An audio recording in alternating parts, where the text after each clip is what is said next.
반갑습니다. 해외 농업자원개발협회 사무국장 이인수입니다.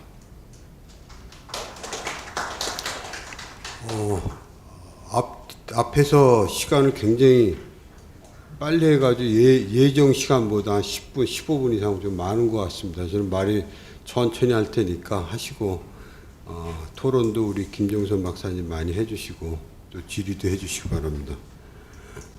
극동지역 해외 농업개발 진출 현황과 과제로 작성을 해봤습니다. 오늘 신북방 농식품 정책위관에서 세미나를 하는 건데, 그 중에서 극동지역, 러시아 연해주를 포함해서 아무르주, 사공하고 사할린 이쪽 지역을 극동지역으로, 러시아에서 보면은 제일 오른쪽에 있는 극동광구라고 그러죠.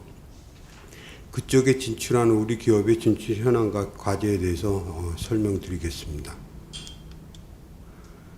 먼저 해외농업개발 진출 현황, 전 세계적인 겁니다. 이 정부에서 이 사업을 추진하면서 여태까지 진출 현황을 좀 살펴보고요. 그 다음에 북방지역, 그 다음에 조금 전에 말씀드렸던 러시아 극동지역 진출 현황, 그 중에서도 우리 기업이 대부분이 가 있는 연해주의 작물별 생산 현황을 좀 보고, 우리 기업이 진출한 현황, 그리고 이 지역에서 발전해서 앞으로 어떻게 해야 될 건가에 대해서 설명드리도록 하겠습니다. 먼저 해외농업 개발 진출 현황을 보면 정부에서 2008년도에 정부 정책 사업으로 이 사업을 시작했습니다. 그러니까 해외 나가서 그 당시에는 공물 위주의 사업이었었는데 해외 나가서 농업 관련 사업을 하려면은 농식품부에 자원개발 신고를 하고 법에 규정되어 있습니다. 그리고 나가서 사업을 해라 했더니만 작년 말 현재로 30개국에 한 192개 기업이 나갔습니다. 물론 그 전에 식품 관련 또는 농업 관련 나간 기업들은 신고를 하지 않았습니다. 새로 나가려고 하는 기업들이 신고를 했고, 또 더러는 그러한 사업을 하려고 나가더라도 이쪽으로 신고를 안 하고 산자부라든지 뭐 코트라든지 또는 다른 사업을 하면서 신고를 하고 나가서 농업 사업을 한 기업들도 많이 있습니다. 그래서 이러한 기업들을 어떻게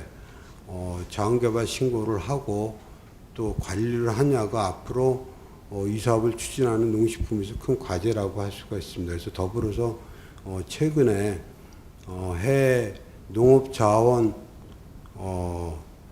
개발협력법이 있는데 그걸 개정을 위해서 지금 외부 연구용역을 주고 검토를 하고 있습니다. 북방 지역을 보게 되면 현재까지 73개 기업이 진출했습니다. 근데 남방 지역이라고 하면 주로 동남아시아 쪽을 얘기합니다. 그쪽을 얘기하는데 그쪽에는 95개 기업이 나와서 30개 기업이 현재 사업을 추진 중입니다. 이렇게 32% 정도가 사업을 지속하고 있다고 보시면 됩니다. 이 신고를 하고 사업을 추진하는 기업이 적으면 다른 기업은 뭐를 한 거냐? 그러니까 나갔다가 사업을 중단하거나 나가려고 신고를 했는데 착수도 못하거나 또는 철수하거나 망해서 문을 닫았거나 하는 기업을 이야기하는 겁니다. 그러니까 제가 요 말을 갖다가 예전에 생존율이라고 표현을 했습니다. 그랬더니 지금 크레이도 마찬가지고 농어촌공사하고도 정부도 다 생존율이란 말을 갖다 표현해서 쓰고 있는데 사실 정확한 좀 워딩은 아닌 것 같습니다. 근데 생존율이 남방 지역은 32%, 근데 북반 지역은 상대적으로 좀 높습니다. 37%인데 러시아 같은 건 더 높습니다. 국가별 현황에 대해서는 제가 다음 장에서 설명드리겠습니다. 그 나머지 기업들은 어디로 간 거냐 그러면 호주라든지 미국, 남미 쪽에도 덜어 진출한 기업들이 있습니다. 근데 그 기업들은 지금 숫자에서 뺀 거고요. 현재 북방하고 남방이 주 화두니까 그 두 부분으로만 나눠본 겁니다. 북방 지역 중에서 국가별로 이렇게 살펴보면 다음과 같습니다. 러시아가 16개 기업이 나가서 10개 기업이 사업을 하고 있습니다. 63%. 중국이 29개 가서 10개. CIS 국가가 카자흐스탄이나 우즈베키스탄 이런 데입니다. 키르기스탄 4개, 24%. CIS 국가가 제일 생존율이 좀 낮죠. 그 다음에 몽골이 11개 와서 3개, 27%인데 몽골도 사실은 명목만 유지하고 있는 겁니다. 우리가 이렇게 보면은 지역별로 큰 차이겠는데 과연 원인이 뭔가. 그래서 간략히 보면은 러시아에 진출한 기업들은 대부분이 곡물 재배 기업들인데 정착률이 높습니다. 근데 이면에는 저는 그런 얘기를 좀 하고 싶습니다. 다음 장에도 나오지만은 영농지원센터라고 하는 거를 정부에서 설치를 해서 농어촌공사에서 현재 파견 나가 있는데 이 기업 영농지원센터에서 진출 기업들을 서포트 굉장히 많이 해주고 있습니다. 예를 들면은 재배 기술이 문제가 있다면 우리나라에 대규모 영농은 잘 모르지만 초빙해서 자문도 해주고 그 다음에 그것도 지속적으로 컨설팅 같은 것도 해주고 농기계에 대해서 우리나라 사람들이 이제 대형 농기계에 대해서 잘 모르는데 주로 이제 미국산 존디어를 많이 수입해서 쓰고 있습니다. 그런데 존디어 관계사의 엔지니어를 불러가지고 크게 파종기가 지나고 수확기가 지나고 나면은 대형 농기에 반드시 정비가 필요한데 그리고 정비 지원 시스템도 갖춰주고 그 다음에 러시아 현지에서 생산한 곡물을 판매를 위해서 국내로 들어오게 하는데 상당히 많이 지원을 해주고 있습니다. 그러다 보니까 나홀로 기업이 사업을 하는 게 아니고 정부에서 이렇게 서포트를 해주다 보니까 정착률이 높은 거고 신규로 센터가 설립하고 난 다음에 들어온 기업들이 사업을 걷는 경우가 거의가 없습니다. 그러니까 관과 기업이 같이 유기적으로 연계해가지고 하게 되면은 정착률이 그만큼 높다는 걸 갖다 반증하는 것이기도 합니다. 중국 같은 경우는 아시겠지만은 중국에서 사업하기 굉장히 어려우면서도 또 기회가 많이 있습니다. 그래서 많은 기업들이 진출을 하는데 지속성은 사실 떨어집니다. 그리고 주 작물이 보면은 버섯이라든지 양동 같은 경우 또 수출입과 연계돼 가서 많이 진출하고 그러는데 나가서 사업을 좀 하다가도 철수도 많이 하고 생존율은 그다지 높지가 않습니다. 그래서 34%에서 세계 평균 그 정도 수준이라고 보시면 되겠습니다.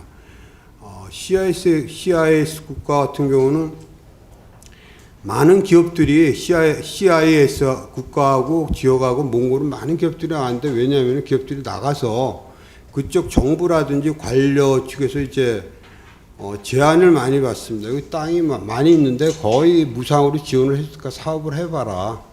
그러니까 우리나라 사람들은 땅에 대해서 사실 한 맺힌 사람들이 많고 그러는데 거저준다니까 획해가지고 굉장히 그거에 대해서 그런 제안을 많이 받아들여가지고 사업을 착수를 합니다. 근데 하다 보면은 어마어마한 투자금이 들어가고 또 사업을 해가지고 재배를 하려고 그래도 기후가 받쳐주지 않고 관계시설도 안 돼 있고 서로 어렵게 고생을 해서 생산을 하더라도 이중 폐쇄국가 대부분이고 물류 문제가 벽에 부딪혀가지고 사업을 갖다 지속적으로 추진하기를 어렵게 만듭니다. 그래서 굉장히 좀 어렵고 생존율도 낮습니다. 그래서 현재 저 사업을 추진하고 있는 기업들도 사실은 명목만 유지하고 있습니다. 근데 여러분 잘 아시겠지만 CIS 국가 중에서 우즈베키스탄에 이제 명성 플라콘이 가가지고 유리온실을 해서 시설 자재 설치를 해주고 소프트웨어도 깔아주고 그랬는데 1조 달러 이상의 매출 효과를 올렸습니다. 대단한 성과입니다. 근데 이 기업은 이제 자원개발 신고를 안 한 거죠. 아까 제가 서두에 말씀드렸지만 그래서 현재 유도를 하고 있고 저희 협회라든지 농식품에서 적극적으로 같이 가자 해서 좀 하고 있는 그런 케이스입니다. 그리고 CIS 국가 중에서 또 두드러진 데가 이제 포스코 인터내셔널 우크라이나에 엘리베이터 사업을 진출을 했죠. 그래서 작년에 이제 최종 진출을 해가지고 보니까 오후에 거기에 대해서 담당자가 와서 설명할 기회가 있는데 이렇게 몇 개 기업들은 성과를 좀 내고 있습니다. 그 위에 중소기업이나 조그만 기업이 가진 사업이 굉장히 어렵고 정착률이 어렵다는 것을 말씀드립니다.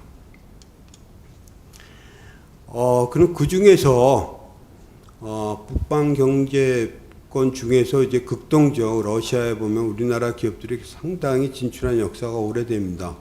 여러분들 아시겠지만 연해주 같은 경우는 과거 우리나라의 발해의 영토였었고 또 일제시대 때는 우리나라 사람들이 많이 저쪽 극동 지역으로 이주를 해가지고 벼농사라든지 많이 진 어떤 그런 히스토리가 있습니다. 그래서 우리나라하고 러시아가 수교를 한 게 1992년인데 그런 인연으로 해서 우리나라 기업들이 많이 진출을 했습니다. 그래서 건축이라든지 또는 지원 사업이라든지 고려인 이주 돕기라든지 뭐 이런 사업 등등해서 많은 기업들이 가서 사업을 좀 해보려고 했었습니다. 뭐 고려합성, 대한주택건설협회, 뭐 새마을운동총회, 남양 대순진례 등 했었는데 이 당시 러시아의 상황이 어떠냐면 여러분 아시겠지만은 구소련에서 러시아로 체제가 전환되면서 CIS 국가로 이제 분리가 됩니다.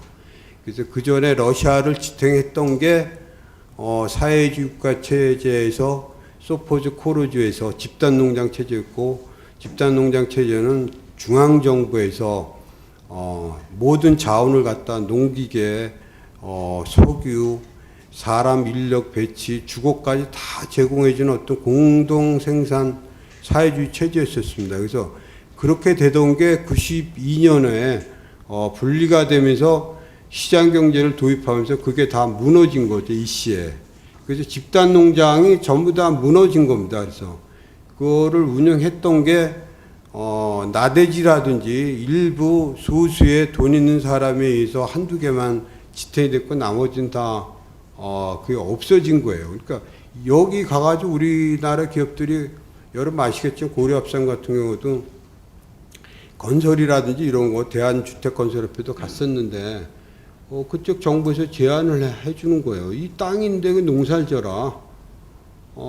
러시아 정부, 지방정부 입장에서는 전부 다 집단농장 체제가 붕괴되면서 먹을 것도 없고 그러는데 농장 운영해야 되는데 돈이 없는 게 아무것도 없어요. 농기계도 없고. 그러니까 우리나라 기업들한테 제안을 하니까 우리나라 기업들이 좋다 그러면 해주마 하고 고용 창출도 되고 먹을거리도 해결되니까 그래서 농업을 갖다가 하겠다고 한 겁니다. 그리고 새마을운동 중앙회 같은 거 정책적으로 했고 대순진례는 뭐 아시겠지만 종교단체에서 어떤 상생 차원에서 한 거 하다 보니까 이 사업이 수익성이 없으면 지속성이 없으니까 거의 다 실패를 한 거죠. 거의 다. 근데 이제 저 중에서 남아있는 데가 사실 남양하고 대순진례가 아그로 상생입니다. 여기는 대순진례 같은 건 종교적인 측면에서 계속 지원 사업 위주로 하다 보니까 현재까지 명목을 유지하고 있는 건데, 근데 현재도 사업을 하고 있지만은 기업적인 측면이 떨어지니까 사업은 굉장히 축소되고 있는 겁니다. 그리고 남양은 사실은 다른 목적에서 저쪽 핫산 쪽에 북한 인접 지역에서 조그맣게 농장을 하고 있고 두 군데에는 나머지 다 문을 닫았습니다. 굉장히 안타까운데 그래도 저분들이 처음에 뿌리를 내렸기 때문에 여태까지 이어올 수 있지 않았나 그렇게 생각이 됩니다. 그러다 2008년도에 정부 정책으로 해외농업 개발 지원 사업이 시작됐고요. 그 다음에도 이제 11개 기업이 갔습니다. 이때 진출한 기업들이 잘 아시겠지만 현대중공업, 서울사료, 아로 같은 게 좀 큰 기업들이 가서 사업을 시작하게 됐고 2014년도에는 정부에서 이제 연해주에 농어촌에서 영농지원센터를 설치를 했습니다. 그때 하던 기업이 8기업이 딱 남아 있었고 현재 2020년 현재 보면 그 8개 기업 중에서 포항 축협만 사료 사업을 했었는데 문을 닫았고 사실 그것도 정략적으로 한 겁니다. 왜냐하면 조합장이 축협의 조합장이 그 사료를 갖다가 관내 농가에 축산 농가에 공급하겠다 했었는데 수익 채산성이 맞지 않았기 때문에 저희도 문을 닫았습니다. 그리고 현재 9개 기업인데 2014년도에 8개 기업 중에서 7개 기업 빼고 새로 들어온 기업이 파머스하고 이마규시가 들어와가지고 현재 지속적으로 사업을 하고 있습니다. 아시겠지만 현대중공업은 그룹 내 사정에 의해서 사업을 포기를 했고 그거를 롯데에서 인수를 해가지고 현재 사업을 추진하고 있습니다. 연해주 작물별 생산 현황을 보면은 주로 하곡이라고 하면은 보리라든지 밀, 귀리 이런 걸 얘기합니다. 그거 하고 콩, 그다음 벼는 일부 우리 옛날에 우리나라에 일제시대 때부터 이주한 사람들이 벼농사를 짓던 적이 있습니다. 그거를 아그로 상생해서 관리해서 농사를 짓고 있는 거고요. 감자는 주식이기 때문에 러시아산은 많이 짓고, 채소는 계절적인 측면 때문에 이렇게 경작 면적이 높지는 않습니다. 주작물이 콩인데 콩이 연작 피해가 있으니까 옥수수하고 하곡하고 연작을 합니다. 그래서 나머지 작물 면적이 형성이 되는 거고요. 아시겠지만 2010년에 비해서 현재 작년 말 현재 경작 면적은 한 2배 이상 늘어났습니다. 그래서 그 중에서도 콩 같은 게 가장 주작물인데 39만 톤 정도 생산이 됐고요. 경작 면적은 31만 8천 헥타 정도가 되겠습니다. 나머지 옥수수는 콩하고 연작을 하기 때문에 면적은 그렇게 많지 않지만은 단단 생산량이 높아가지고 30만 톤 정도 생산하고 있습니다. 나머지 밀이라든지 벼, 귀리 이런 거는 뭐 소규모로 생산을 하고 있습니다. 우리나라 현재 사업을 하고 있는 기업을 갖다가 좀 보면은 면면을 보면은 아그로 상생이 확보 면적은 아까 말씀드렸지만 92년부터 진출해가지고 한때는 한 20만 헥타 정도까지 땅을 가지고 있었습니다. 그래서 일부 소유한 곳도 있었고 또 임차한 곳도 있었는데 지금 종단 내부 사정에 의해서 사업비 지원이 거의 끊어졌기 때문에 경작 면적이 굉장히 축소됐고 현재 16,000헥타 정도 보유하고 있는데 경작 면적은 3,000헥타 정도뿐이 안 됩니다. 남양은 아까 말씀드렸지만은 적경 지역에 소규모로 상징적으로 농사를 하고 있고요. 발예꿈도 마찬가지로 고려원 도끼 지원 사업을 많이 하고 있기 때문에 경작 면적이 좀 적습니다. 하지만 식품 가공이라든지 그런 사업을 하고 있습니다. 팜스토리는 서울사를 얘기합니다. 보유 면적이 한 12,000헥타 정도 중에 경작은 절반 정도. 아로가 3,500 중에 거의 다 농사를 짓고 있고, 해피콩은 사실 뭐 경작은 굉장히 적고요. 포항축규모 이제 철수를 했습니다. 롯데 상사가 현대에서 경작하다 2만 헥타를 받아서 한 1만 헥타 정도. 이마규시가 새로 채소, 파머스는 양파, 대두 신규 기업입니다.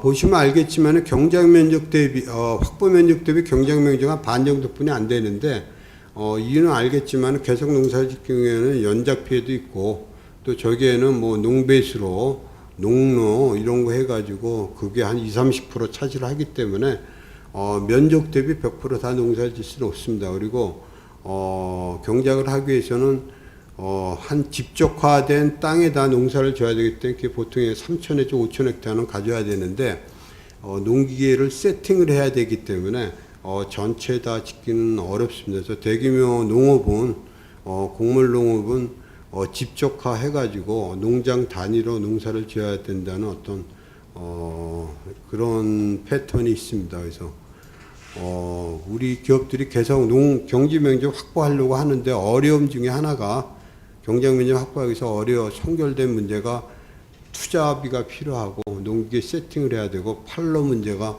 반드시 수반이 돼야 될 겁니다.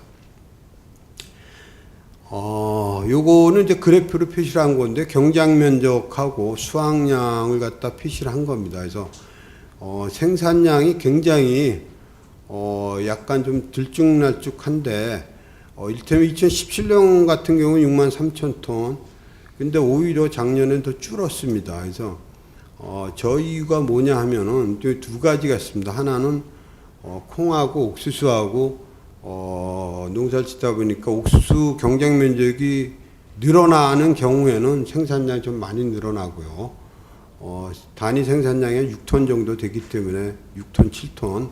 콩은 뭐 단위 생산량이 2톤 미만입니다. 그래서 그런 이유가 첫째가 있고, 또 하나는 연해주가 이제 기후변화로 인해서 자주 비가 옵니다. 그래서 파종기에 비가 많이 오게 되면은 뭐 200~300마력짜리 트랙터가 들어갈 수가 없기 때문에 파종이 지연되다 보면 생산량이 떨어지는 거고, 수확 때도 마찬가지입니다. 조기 강솔이 온다든지 뭐 추워지면 수확이 제때 안 되니까 마찬가지로 생산량이 떨어지게 됩니다. 그래서 2017년 같은 경우에는 굉장히 날씨가 좋았습니다. 근데 작년 같은 경우는 2019년도 날씨가 안 받쳐줘 가지고 생산량이 많이 좀 떨어졌습니다.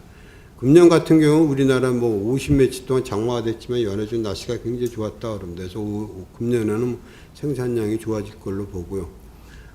그 다음에 저기 꺾은선 그래프로 표시된 건 국내 반입량인데, 연해주에서 생산된 건 현지에서 곡물 가격이 굉장히 좀 쌉니다. 예를 들어서 콩 같은 경우 뭐 톤당 한 350불 정도 안팎이 되는데, 우리나라로 가져올 경우에는 한 550불에서 600불 정도 받습니다. 그래서 굉장히 큰 플러스가 되는 거고, 그래서 우리나라로 본격적으로 가져오기 시작하면서 콩 같은 경우 그래서 기업들이 다 이제 흑자로 돌아섰습니다. 그래서 그 사업을 저 농어촌공사 현재 영농지원센터하고 저 해외농업 자원개발협회하고 그다음에 AT하고 협조 체제를 구축해 가지고 계속 국내 반입량을 좀 늘리고 있습니다. 그래서 현재 콩 같은 경우 올해 거의 10,000톤 정도를 가져왔거든요. 그래서 우리나라 기업들이 콩을 생산하는 양이 한 2만 내지 25,000톤 정도가 되는데, 그걸 가져오게 되면 우리 기업들이 수익성이 좋아지고, 수익성이 좋아지면은 경장 면적을 넓힐 수가 있고, 그렇게 되다 보면 규모화가 돼가지고 기업들한테도 수익성 개선에 굉장히 큰 보탬이 될 겁니다. 앞으로의 과제도 연해주에서 생산한 콩과 옥수수를 국내에 얼마만큼 가지고 들어오냐가 큰 관건이라고 할 수가 있겠습니다. 마지막으로 그럼 이 지역의 정착과 발전에서 어떻게 해야 될 것인가. 러시아에서는 푸틴 대통령이 매년 최소한 1회 이상은 블라디보스톡을 방문해서 극동 포럼도 열고 우리나라에 대해서 굉장히 투자도 권유하고, 우리나라에서는 또 북방 뭐 농업위원회도 경제위원회도 설치하고 그랬는데, 굉장히 푸시하는 거에 비해서는 실현되고 있는 게 성과로 나타나는 건 굉장히 더딥니다. 러시아도 원래 뭐 그런 나라지만 우리나라도 사실 보면 말만 하는 거지 사실 진짜 굉장히 어렵고, 이 몫은 이 정부에서도 지원하고 있는 사업은 여러분 아시겠지만은 간접 지원입니다. 그러니까 정부에서 돈을 내고 직접 가스라든지 석탄이라는 해서 자원개발처럼 직접 공기업이 가서 투자하고 정부에서 뭐 예산을 지원해 주는 게 아니고, 이거는 오로지 기업이 나가서 사업을 해라. 정부에서는 간접적으로 지원만 해주는 겁니다. 성과가 나기 굉장히 어려운 거죠. 아시겠지만은 우리나라 공기업에서 그 산단을 조성한다고 연해주에 했는데, 오늘 발표 자료도 있더라고요. 3개 기업이 신청했는데 그 기업들 몇 명이 제가 보더라도 다 불확실한 겁니다. 그게 실현되는 거는 뭐 언제 실현이 될지 모르겠습니다. 여하튼 간에 농업 발전을 위해서 또 이항에 나간 기업들이 정착하고 그래서 한 3가지가 가장 중요한 것 같습니다. 첫째는 경쟁 면적 확대고, 규모화가 돼야지만, 곡물 사업은 아시겠지만 미국이라든지 뭐 브라질이라든지 보면 규모화가 돼야지만이 수익성이 되는 거고 사업이 뭐 가능한 겁니다. 두 번째는 이걸 위해서 우리나라로 가져오는 거는 뭐 한계가 있습니다. 미국에서 예를 들어서 콩은 AT에서 다 하고 있지만은 FTA 협정에 하면 매년 3%씩 순주하게 돼 있습니다. 지금 미산 콩을 갖다 수입하는데 참 이건 굉장히 불합리한 협정인데, 우리나라 농림부에서 하는 게 사실 정부에서 오신 분이 계실 것 같은데 잘못된 겁니다. 이거는 쌀 MMNA도 마찬가지고. 그래서 순중 3% 언젠가는 그는 우리 시일링이 없어요. 근데 또 캐나다라든지 호주라든지 중국산도 시일링을 만들어 놓고 하고 있어요. 콩 우리나라가 순콩을 갖다 식품용으로 수입하는 게 연간 해봐야지 한 20만 톤도 채 안 돼요.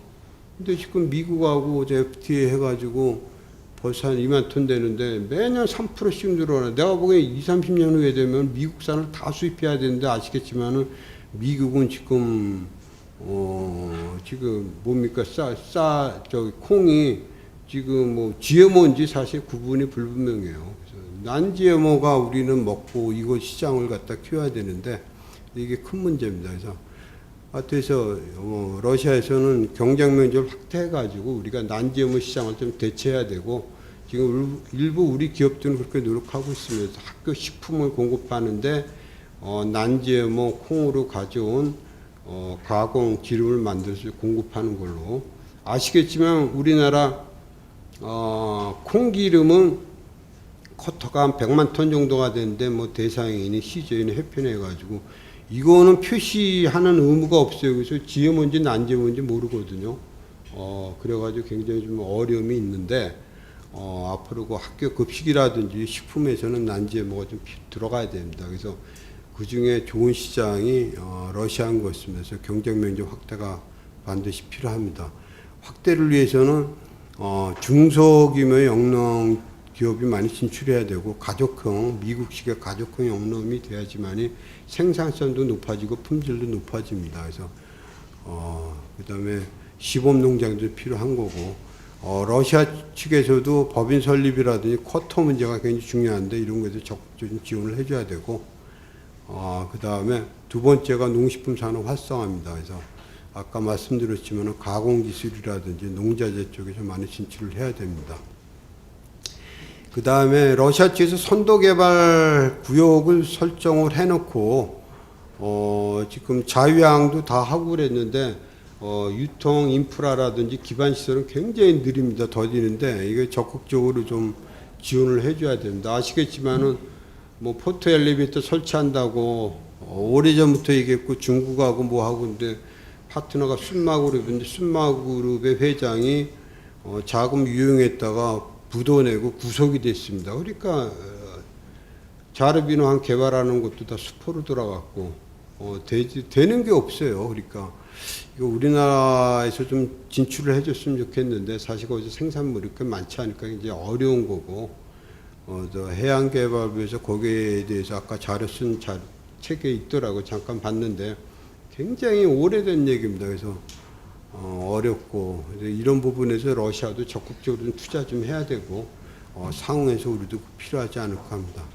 팔로 시장 확대, 우리나라 시장에 맞춤형을 갖다 좀 개발을 해야 됩니다. 아까 전에 난지에모 콩도 얘기했지만은 콩나물 콩 같은 거 90% 이상 다 중국에서 수입하고 있거든요. 근데 이 시장도 어떻게 변할지 모르고 가격 좌지우지를 중국에서 하고 있어요. 중국에서 콩나물 콩이 한국에 수출하는 게 톤당 뭐 1,300불, 1,400불, 1,000불 이상 넘어가니까 중국에서 경쟁 면적이 엄청 늘어났어요. 한 해는 싸졌는데 중국에서 통제를 해가지고 가격이 다시 올라가요. 그러니까 이런 걸 갖다가 연해주에서 좀 생산해서 가지고 들어와야 되는데 품종 등록 문제가 있어요. 그래서 다행히도 농어촌공사에서 좀 적극적으로 나서주고 그래가지고 현지 농업연구소하고 우리 시범 재배를 하고 있습니다. 그래서 우리나라 기업끼리 농입평가제를 한 적이 있어요. 뭐 대학에서 저걸 갖다 연구소 3년을 했는데 우리나라 기업만이 해가지고 등록하는 거 유용하니까 하지 말고 러시아 기업하고 매칭해가지고 저기서 시험 재배해가지고 걔네 보고 등록시키게 하면 훨씬 적은 비용으로 할 수 있거든. 이런 거 그런 거라도 마찬가지로 팥 시장이 굉장히 큽니다. 근데 이것도 거의 다 중국에서 들어오고 있어요. 그래서 이런 거를 해가지고 품종 등록을 시켜가지고 우리나라 시장으로 가져 들어오면은 기업들한테도 좋고 우리나라도 좋고 왜냐 수입 다 다변화가 되니까 중국에 대해서 굉장히 불신 높잖아요. 근데 러시아에 대해서는 향수가 있고 굉장히 좋으니까 그런 게 좋습니다. 근데 스타치 같은 것도 감자 전부 우리나라에서 수입하려고 전 세계 시장을 많이 다니더라고요. 동남아하고 뭐하고. 근데 러시아에서는 감자 생산 많이 돼요. 근데 씨감자 문제가 항상 거론이 되는데 가서 먹어보면은 옛날 그 재래전 감자 더 맛있어요. 맛있기는.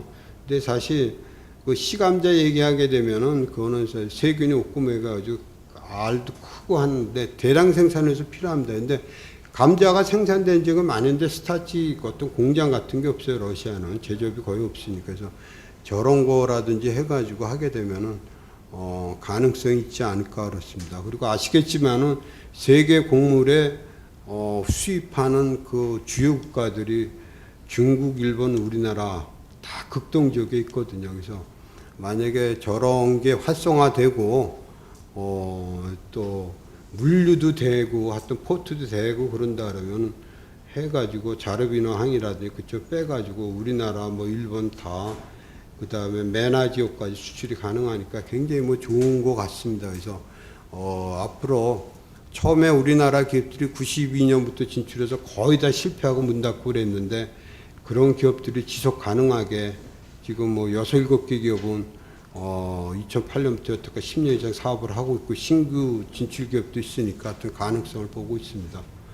그래서 제 얘기는 여기까지 마치기로 하고 일부 시간을 끌었는데도 아직 뭐 멀었는데요. 하여튼 고맙습니다. 예. 한국농촌경제연구원의 김종선입니다. 오늘 그 농식품 정책학회 학술대 주제가 이제 친북방 농식품 분야 뭐 진출 활성화 이런 주제로 이제 이렇게 학회가 구성되어 있어가지고 제가 이제 프로그램을 봤을 때 너무 반가웠습니다. 평소에 이제 이런 그 북방 협력, 신남방 협력 이런 쪽에 이제 관심을 많이 갖고 있는 연구자 입장에서 이제 프로그램에 담겨져 있는 여러 가지 이제 그 분야들을 볼 때 많은 정보를 얻을 수 있겠구나. 사실 정보를 참 갖기가 좀 쉽지 않았었거든요. 그래서 너무 고마웠습니다. 그래서 송영 교수님 그래서 이제 학계 이제 그 스텝 여러분들께도 이제 감사 말씀드립니다. 방금 발표를 주신 이현수 이제 해농자원개발협회 사무국장님께서 사실 이제 이 사업이 처음 시작할 때부터 지금까지 상당히 많은 기여를 하셨고 많은 사업들을 역할을 많이 하신 이제 산정인이시고요. 그러다 보니까 오늘 이제 발표 내용들이 상당히 좀 구체적이고 다양한 좀 우리한테 좀 필요로 하는 많은 이런 자료들 담겨져 있고 그리고 경험도 많이 말씀해 주시고 해가지고 사실 제가 뭐 특별히 뭐 토론을 드릴 만한 뭐 이런 내용은 없지만 제가 이제 조금 여기에 이제 살을 붙여서 몇 가지 좀 말씀드리려고 합니다. 사실 이제 해농업 진출 지원 사업, 해농업 지원 사업 이게 이제 2008년도부터 농식품부에서 이제 안정적인 식량 자원 확보의 차원에서 시작을 했고요. 그 이후에 이제 국제 곡물 가격이 안정세가 계속 이제 이렇게 이어가면서 추세가 이제 이어가면서 2017년부터 농식품 산업 해외 진출 지원 사업으로 이제 정책 방향이 전환되었습니다. 그러면서 이제 또 융자 사업 그리고 뭐 보조 사업 뭐 이런 것들이 지금까지 이제 실행되고 있고요. 사실 해외 진출의 주체는 기업입니다. 기업들이 이제 해외에 나가서 안정적으로 정착을 하고 영업을 해서 그 결과물들이 이제 한국으로 들어오고 많은 이런 역할을 하는 가장 중요한 주체가 기업입니다. 그래서 이제 앞서 이제 발표하신 자료에도 보면 이제 반입량들이 사실 이제 늘어나고 있는 추세이긴 하지만 여전히 이제 우리 식량 안보 차원에서 안정적인 식량 확보 차원에서는 여전히 아주 작은 뭐 100분의 1도 안 되는 아주 작은 비중이거든요. 그래서 이제 정책적으로 봐서도 이제 어떤 식량 자원 확보 차원에서도 많은 기업들이 나가서 많은 해외 농산물들이 국내에 들어와야 하는 입장입니다. 그래서 그러면 이제 정부의 역할, 해외농업자원개발협회, 농어촌공사의 역할이 무엇인가? 상당히 많은 뭐 이제 이슈들이 있고 논쟁거리들이 있습니다. 많이 있지만 저는 이제 기업들이 이제 뭐 방금 말씀드린 것처럼 더 많은 기업들이 해외 진출을 하고 그들이 안정적으로 그게 이제 정착을 하고 이제 영업 활동을 하면서 경영 활동을 하면서 많은 농산물들이 국내에 들어오게 할 수 있는 그런 지원 역할을 해야 된다고 봅니다. 그래서 이제 지난해 저희 연구원에서 이제 해외 진출 지원 사업에 대한 조사를 한번 해본 적이 있습니다. 근데 상당히 좀 여러 가지 이제 조사를 하다 보니까 뭐 제약 조건, 제한 조건들이 많았기는 했지만 먼저 보면 기업들이 나가서 얼마나 이제 생존율, 그러니까 이제 성장률, 뭐 정착률 이제 말씀하셨지만 이들이 나가서 얼마큼 기업 활동을 하고 있는지를 봤더니 이제 신고 기업입니다. 신고 기업이 이제 원래는 190여 개 이제 기준이지만 작년 저희들이 했을 때는 185개를 기준으로 했고 그 중에 이제 실제로 나가 있는 기업들 뭐 신규 기업 플러스 이제 비즈니스 다이alo그에 이제 저희들 참여했을 때도 그냥 신고하지 않고 현지에서 이제 운영하고 있는 기업들 다 포함해서 한 62개 기업 정도에 대해서 이제 설문조사를 해봤더니 평균적으로 5.9년 나가서 이제 그 경영 활동을 하고 있는 기간이 평균 5.9년이었습니다. 5.9년이었고 3년 이내에 그 사업을 중단하고 철수하는 폐업하는 비율이 한 20%가 좀 넘었습니다. 그 이후로 3년이 지나면 어느 정도 좀 이제 안정적인 추세가 쭉 이제 보이긴 하지만 3년 이제 진출해서 3년 기간이 상당히 중요했고요. 그리고 이제 그거를 조금 유형으로 보면 이제 생산력 아까 이제 그 연해주에는 이제 농작물 재배를 하는 그 기업들이 생육률이 이제 오래 간다라고 말씀하신 것처럼 생산력 그러니까 이제 유통이나 가공형보다는 생산력이 그 기업들이 더 오래 이제 그 생존을 했었고요. 그리고 이제 남방 지역보다 북방 지역에 있는 기업들이 또 오래 성장을 했고, 그리고 이제 단독 투자보다 현지에 있는 아니면 다른 기업하고 합작 투자를 해서 들어간 기업들이 더 오래 생존을 하더라라는 걸 봤습니다. 그리고 물론 이제 투자를 많이 해서 진출한 기업들이 더 안정적으로 생존을 했는 그런 추세를 보였고요. 또 이제 유형별로 보면 이제 유형별로 보면 2010년을 기준으로 해가지고 그 전에 진출 기업들은 주로 이제 생산을 해서 국내에다가 이제 가져와야지 하는 목적으로 많이 이제 기업이 운영됐는데 2010년 이후에는 이게 이제 농작물 생산 더하기 가공 유통까지 이제 분야가 되게 다양하게 되고요. 목적도 가져와야겠다는 목적보다는 현지에서 판로를 확보해 가지고 현지에서 이제 판매를 하려고 하는, 그래서 이제 수익성을 높이려고 하는 이런 이제 목적들이 이제 그 추세가 바뀌고 있습니다. 현재. 그래서 지금 이제 정부 지원 정책, 이제 해노 장개발협회, 농어촌공사에서 역할들이 조금 더 계속 우리가 이제 건실하게 해왔지만, 앞에 이제 발표하신 분도 그렇고 해왔지만, 다양한 분야에 다양한 기업들이 진출할 수 있는 그 지원, 이런 방향으로 가야 된다고 봅니다. 그래서 제가 이제 기업이라고 했는데, 주체가 해노 진출, 해노 개발의 주체가 기업이라고 했는데, 그러면 이들이 가장 이제 필요로 하는 것들이 정보입니다, 정보. 이제 비즈니스 다이alo그의 역할도 이제 그런 이제 정보도 제공해주고, 현지에 있는 그 기업들, 뭐 네트워크도 같이 이제 연결해주고 하는 역할들을 하듯이 정보가 가장 목말라 합니다. 그러니까 이제 지나간 오래된 정보가 아니라 지금 현재 시적절하고 그리고 정확한 정보. 사실 이게 정보가 이제 이렇게 그 수집되고 가공되고 이제 전달되는 과정에서 이게 왜곡이 많이 일어나는 것 같습니다. 정확한 정보가 필요한데, 사실 이제 실패한 사례들을 보면 이게 이제 정확하지 않은 정보라든지 이런 거를 가지고 진출했다가 이제 기업 운영이 어려워가지고 퇴출하시는 분도 있고, 잘못된 정보를 얻어서 이제 브로커라든지 이런 사람들한테 얻어서 사기를 당하는 경우도 있고, 이러한 사례들이 많습니다. 그래서 정확한 정보에서 신뢰할 수 있는 정확한 정보를 만들어서 제공하는 게 가장 중요하다고 봅니다. 또 보면 이제 이게 단계별로 보면 진출 기업들이 진출하기 전에 진출 계획을 수립합니다. 수립하는 과정에서 여러 가지 이제 시장 성능도 보고, 투자 환경도 보고, 농업 환경도 보고, 이런 것들이 이제 진출을 계획하는 단계에서 좀 많이 좀 제공돼야 되고, 그리고 현재 나가서도 마찬가지입니다. 현재 나가서도 어떤 그 토지 문제, 이제 임대차 관련된 문제, 그리고 이제 노동력을 고용하는 문제, 세금 문제, 이런 여러 가지 이제 운영을 하는 데서 여러 가지 어떤 정보들이 많이 필요합니다. 이런 것들이 이제 정보가 이런 정보를 제공하는 역할을 정부가 해야 된다.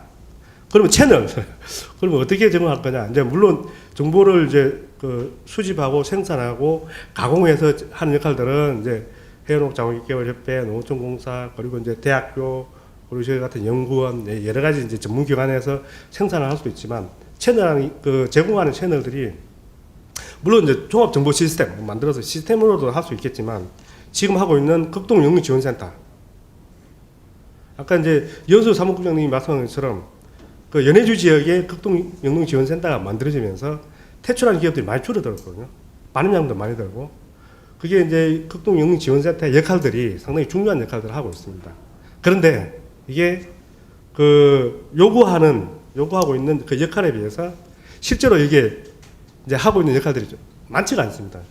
예산도 적고 인원도 적고 하다 보니까 이런 그 극동영웅지원센터의 역할들이 조금 더 확대될 필요가 있고요. 그러기 위해서는 예산 확보 노력도 많이 해야 될 테고 그리고 이것들이 이제 극동 지역에 연해 지역에만 있는데 조금 더 퍼져야 될 겁니다. 국방이라 그러면 이제 아까 이제 우크라이나도 말씀하셨고 우즈벡도 있고 그리고 이제 남방 지역 쪽에서는 이제 캄보디아도 있고 그런 어떤 거점 국가에다가 하나씩 이렇게 좀 들어가가지고 그런 그 영농지원센터들이 정보 제공, 정보 수집하고 그리고 현지에 있는 기업들 실태도 파악을 하고 면담도 하고 그들이 뭐가 필요로 하는지 애로사항은 뭔지 이런 것들이 계속 이제 조사되고 그것들이 이제 그 전달돼가지고 정부 측에 농업진공사 쪽에 해농자원기업협회 쪽에 전달돼가지고 그런 것들이 해결될 수 있는 역할, 어떤 전초기지 역할, 어떤 그 거점 역할 이런 것들을 해야 될 필요가 있다고 봅니다.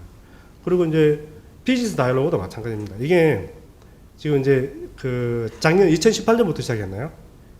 이제 어떤 그 적극적으로 이제 시작을 했는데 저는 이게 정말 더 많이 필요하다고 봅니다.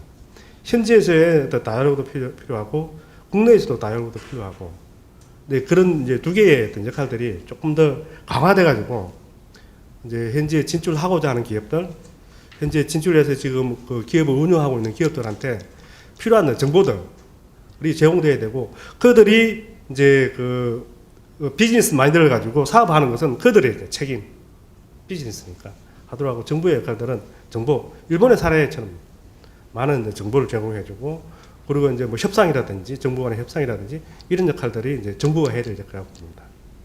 그 이제 그 농식품 정책학회에서도 상당히 이제 보니까 이런 그 쪽에 이제 해외 진출 쪽에 굉장히 많은 관심을 가지고 있는 것 같은데 이제 그 비즈니스 다이얼로그라든지 그리고 이제 하다 보면 이제 전문가 이제 또 전문 그 인력 양성 뭐 이런 여러 가지 역할들에 또 많은 좀 이렇게 참여도 하고 비즈니스 다이얼로그에서 같이 뭐 협력하는 방법도 한번 생각해 보시고 뭐 그런 기회가 됐으면 좋겠습니다.